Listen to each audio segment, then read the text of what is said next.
future more easily.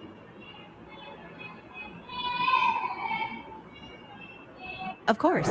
I'm right here. Let me know what you need, and I'll be happy to help you out, whether it's a question, a task, or just something you're curious about. Okay, तो आज हम एक new topic को discuss करने वाले हैं। तो क्या आप रेडी हैं? हाँ, बिल्कुल। जो भी टॉपिक तुम्हारे दिमाग में है, वो बताओ, और हम उसी पर बात शुरू कर सकते हैं। मैं पूरी तरह तैयार हूँ। Okay, the topic name is the role of artificial intelligence in our future. तो मुझे ज़रा बताएं कि हमारे फ्यूचर को अगले 10 सालों में जो आर्टिफिशियल इंटेलिजेंस है ये कैसे ट्रांसफॉर्म करेगी। हाँ, ये तो वाक़ई एक बहुत दिलचस्प और बड़ा विषय है। अगले 10 सालों में एआई हमारी रोज़मर्रा की ज़िंदगी से लेकर बड़े उद्योगों तक को पूरी तरह बदल सकती है। उदाहरण के लिए हेल्थ केयर में एआई डायग्नोसिस को और सटीक बना सकती है, ऑटोमेशन से रोज़गार की प्रकृति बदल सकती है, और यहाँ तक कि हमारी रोज़ के फैसलों में भी एआई गाइडेंस देने लगेगी। तुम्हें किस दिशा में ज़्यादा दिलचस्पी है? कोई खास उदाहरण या क्षेत्र जिसे तुम डिस्कस करना चाहते हो? ओके, मैं ये अंडरस्टैंड जो एआई है क्या ये ह्यूमन को भी कभी मुकम्मल तौर पर रिप्लेस कर पाएगी या फिर ये सिर्फ बातें ही हैं। अच्छा सवाल है। देखो, अभी जो एआई है वो ज़्यादातर टास्क्स में इंसानों का सपोर्ट करने वाली है, लेकिन कुछ क्षेत्रों में जैसे मैन्युफैक्चरिंग या डेटा एनालिसिस वो पहले ही काफ़ी हद तक इंसानों को रिप्लेस कर चुकी है। लेकिन पूरी तरह इंसान की जगह लेना, जहाँ क्रिएटिविटी, भावनाएं, नैतिकता जैसे पहलू आते हैं, वो अभी तक दूर लगता है। समय के साथ शायद हमें एक बैलेंस वाला मॉडल देखने को मिले, जहाँ एआई और इंसान दोनों मिलकर काम करें। क्योंकि एक जो बड़ा ही होप जो हमें यानी कहना रहता है कि एआई जो उसको रिप्लेस कर देगी, जो उसको ऐसे कर देगी, ख़त्म हो जाएगी, ये हो जाएगा, वो हो जाएगा। तो आपके अकॉर्डिंग वो कौन सी फील्ड्स हैं जहाँ पर जॉब्स को एआई मुकम्मल तौर पर रिप्लेस कर देगी और वो कौन सी फील्ड है जहाँ पर नई जॉब्स क्रिएट करेगी? हाँ, ये चिंता वाकई वाजिब है। अभी जो ऐसे काम हैं जो काफ़ी रिप से डेटा एंट्री, बेसिक अकाउंटिंग या कुछ मैन्युफैक्चरिंग रोल्स, वो एआई द्वारा रिप्लेस हो रहे हैं या होंगे। लेकिन दूसरी तरफ नई जॉब्स भी पैदा होंगी, जैसे AI manager, data scientist, AI trainers, और साथ ही क्रिएटिव फील्ड्स में जहाँ इंसान की सोच, डिज़ाइन और इमेजिनेशन ज़रूरी है, वहाँ भी नए मौके मिलेंगे। अच्छा, अगर मैं आपसे प्रोग्रामिंग के रिलेटेड एक सवाल करूँ, इसमें एथिक्स और मोरालिटी को कैसे प्रोग्राम किया जा सकता है ताकि वो फेयर डिसीजन खुद से ले सकें। हाँ, ये एक बहुत ही जटिल और ज़रूरी सवाल है। असल में हम एआई में एथिक्स और मोरालिटी को डिफाइन करने के लिए बड़े ही स्पष्ट डेटा और नियमों का इस्तेमाल करते हैं। उदाहरण के लिए हम ट्रांसपेरेंट डेटा सेट्स यूज़ करते हैं, अलग अलग सामाजिक और नैतिक दृष्टिकोण शामिल करते हैं, और फिर बायस को पहचानने और सुधारने के लिए लगातार मॉनिटरिंग करते हैं। लेकिन ये अभी भी एक रिसर्च का क्षेत्र है, और अभी इस पर काफ़ी काम करना बाकी है। तो अभी लोगों में एआई का तो बहुत ज़्यादा एवोल्यूशन और बहुत ज़्यादा इसका ट्रेंड हाई बनी हुई है, लेकिन एक जो एजीआई है, आर्टिफिशियल जनरल जनरल इंटेलिजेंस, सो आप मुझे उसके बारे में बताएं कि वाई एजीआई। हाँ, बिल्कुल। एजीआई या आर्टिफिशियल जनरल इंटेलिजेंस का मतलब है कि एक ऐसी एआई जो इंसानी स्तर की व्यापक समझ और बहुमुखी क्षमताओं को हासिल कर पाए। अभी तक जो एआई है वो स्पेसिफिक टास्क्स में तो बेहतरीन है, लेकिन एजीआई अभी तक सिर्फ कॉन्सेप्ट स्टेज पर है। अगर कभी एजीआई विकसित होती है तो वो क्रांति ला सकती है, क्योंकि वो हर तरह की प्रॉब्लम सॉल्व करने में सक्षम होगी, जैसा कि इंसान करता है। लेकिन साथ ही इसके साथ बहुत बड़े नैतिक और सुरक्षा के सवाल भी जुड़ते हैं।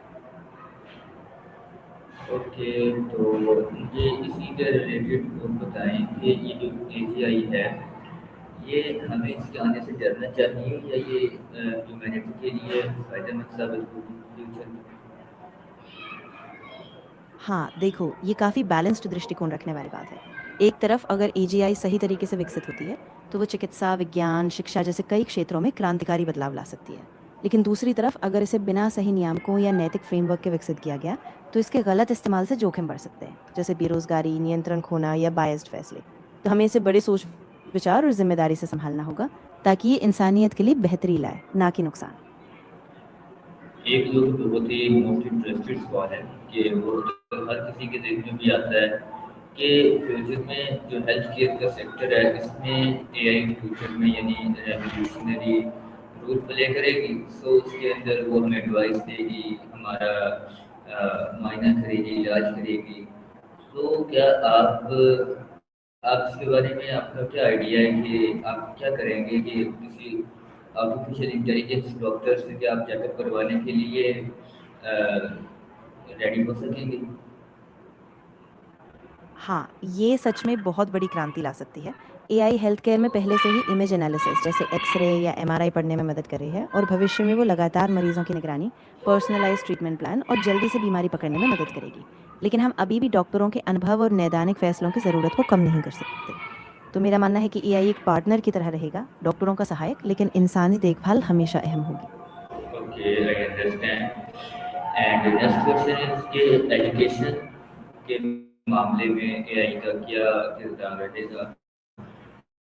तो क्या हमें अपना एजुकेशन सिस्टम जो कि रवायती तौर पर चल रहा है बहुत ही को ऐड करना चाहिए, इसको हमें स्टडी करना चाहिए, लर्निंग करनी चाहिए, प्रैक्टिकल वर्कशॉप्स करनी चाहिए। तो इस बारे में आपका क्या आइडिया है? हाँ, मेरा मानना है कि एआई शिक्षा में बहुत बड़ा बदलाव ला सकती है, लेकिन इसे संतुलित तरीके से जोड़ना होगा। एआई पर्सनलाइज्ड लर्निंग, फीडबैक और स्टूडेंट्स की ज़रूरतों के हिसाब से कोर्स डिज़ाइन करने में मदद कर सकती है। लेकिन हमें रोट लर्निंग वाले पुराने सिस्टम को पूरी तरह छोड़ना नहीं चाहिए। ज़रूरी है कि हम प्रैक्टिकल, क्रिटिकल थिंकिंग और इमोशनल इंटेलिजेंस जैसी स्किल्स भी सिखाएं, ताकि बच्चे सिर्फ ज्ञान ही नहीं, बल्कि उसका सही समझ और इस्तेमाल भी सीख सकें।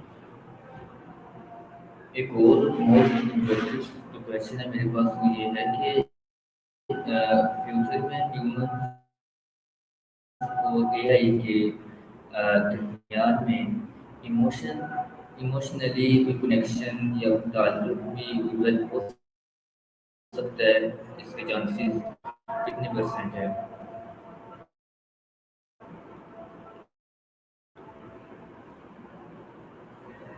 देखो, अभी एआई में जो इमोशनल कनेक्शन है वो ज़्यादातर अभी तक एआई सच में महसूस नहीं करती, लेकिन रिसर्च यही दिखा रही है कि भविष्य में जब एआई और ज़्यादा एडवांस होगी तो इंसान उसे एक तरह का भरोसा या साथी मान सकते हैं, लेकिन ये भावनात्मक जुड़ाव एक तरफा होगा। एआई को सच में महसूस करने की क्षमता अभी बहुत दूर है। तो प्रतिशत बताना मुश्किल है, लेकिन ये काफ़ी संभावनाओं वाला क्षेत्र है जिस पर काम चल रहा है।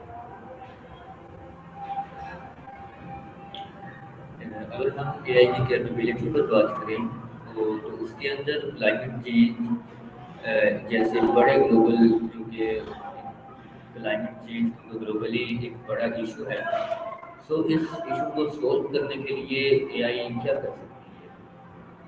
हाँ, ये एक बहुत महत्वपूर्ण दिशा है जहाँ एआई बड़ा रोल निभा सकती है। एआई क्लाइमेट डेटा का विश्लेषण करके पैटर्न समझ सकती है, जैसे मौसम, उत्सर्जन और डिफॉरेस्टेशन के ट्रेंड्स। इससे हम बेहतर पॉलिसी बना सकते हैं, रिसोर्सेज का प्रबंधन कर सकते हैं और कार्बन फुटप्रिंट को कम करने वाले उपायों को डिज़ाइन कर सकते हैं। तो एआई एक तरह से हमारी एनालिटिक्स का पावर हाउस बन सकती है, जिससे हम क्लाइमेट चेंज से लड़ने में ज़्यादा प्रभावी तरीके अपना सकें।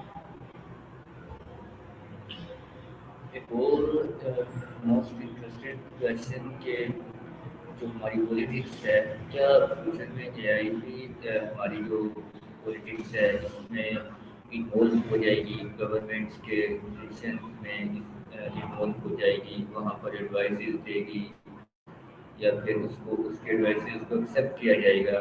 तो इस बारे में क्या आइडिया? हाँ, ये एक बड़ा मुद्दा है और इसके संकेत पहले से दिख रहे हैं। कुछ देशों में एआई का इस्तेमाल पॉलिसी एनालिसिस, डेटा ड्राइव्ड फैसले और जनता की राय समझने के लिए हो रहा है। लेकिन अभी भी ये बहुत जोखिम भरा है, क्योंकि अगर एआई बायस डेटा पर बेस्ड हो या पारदर्शिता ना हो तो गलत दिशा में फैसले हो सकते हैं। इसीलिए मेरा मानना है कि एआई को सिर्फ एक सलाहकार की भूमिका में रखा जाए और अंतिम फैसले इंसानों द्वारा ही लिए जाएं, ताकि लोकतंत्र की बुनियाद मजबूत रहे। अगर हम साइबर सिक्योरिटी की बात करें तो इस ये जो वॉर भी है, यानी साइबर वॉर इसको हम नेम दे सकते हैं। तो इस वॉर के अंदर एक थ्रेट जो कि हमारा मौजूद रहता है। तो आपका क्या ख्याल है कि इसके अंदर क्या होगा कि क्या ये एआई है या फिर ये हमारे सिक्योरिटी के लिए प्रॉब्लम बनेगा? हाँ, ये एक बड़ा दो-धारी तलवार जैसा मामला है। एआई साइबर सिक्योरिटी में पहचान कर घुसपैठ को जल्दी पकड़ सकती है। आ जाए तो एआई खुद साइबर अटैक करने के लिए इस्तेमाल हो सकती है, जिससे हमारी सिक्योरिटी और कमज़ोर हो सकती है। तो हमें बहुत सतर्कता रखनी होगी और एआई को डबल एज टूल की तरह देखना होगा।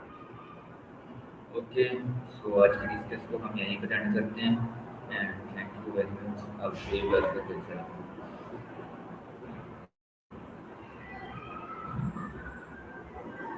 हाँ, बिल्कुल, कोई बात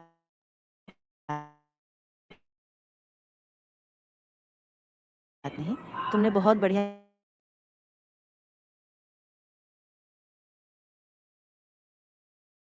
सवाल उठाए और मुझे बात करके अच्छा लगा और चर्चा करनी